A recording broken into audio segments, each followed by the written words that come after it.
సీరియస్గా చెప్తున్నాను, నేను విష్ణు ఫ్యాన్ అయిపోయినా.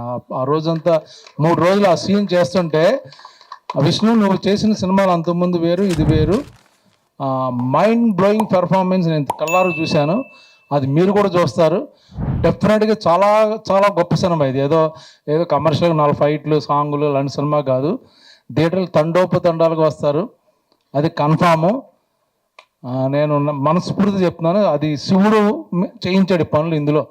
నేను తను ఎంత కష్టపడ్డాడు చూశాను. నేను నా ఒపీనియన్ మార్చుకున్నాను విష్ణుని చేసి. ఎందుకంటే అక్కడ 3 యూనిట్లు జరుగుతుంటే 1 యూనిట్ తనే డైరెక్ట్ చేస్తున్నాడు, షార్ట్ డివిజన్. మిగతా అక్కడ ఏం జరుగుతుందో కనుక్కుంటున్నాడు. మోహన్ లాల్ గారు ఫ్లైట్ టైమింగ్ ఎన్నింటికి, ఆయన ఫ్లైట్ వెళ్తుందా లేదో కనుక్కుంటున్నాడు. పక్క నుంచి భోజనాలు వచ్చాయి ఎన్నింటి కోసమే కనుక్కుంటున్నాడు. ఇన్ని మల్టిపుల్ టాస్క్ ఒక మనిషి చేయగలనని ఆశ్చర్యపోయాను నేను యాక్చువల్గా. బ్రహ్మాజీ గారు ఈ లోపల మళ్ళీ మీకు ఏమైనా కావాలో నన్నే అడగండి అంటున్నాడు. ఇంత అంటే అసలు వాళ్ళ స్కూలు వాళ్ళ ఎక్కడో ఎక్స్పీరియన్స్ ఎంతో తెలియదు, కానీ నాకు అద్భుతమైన మేనేజ్మెంట్. అలాగే సేమ్ టైం 100% యాక్ట్ చేయడం.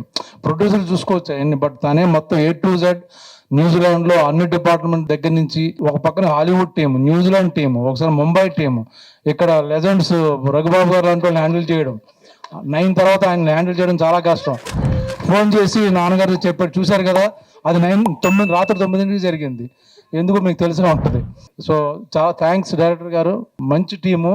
మీరు నిజంగా నేను చెప్పిన మాటలు 25వ తారీఖున నా బర్త్డే విషెస్తో పాటు కంగ్రాచులేషన్స్ కూడా చెప్తారు.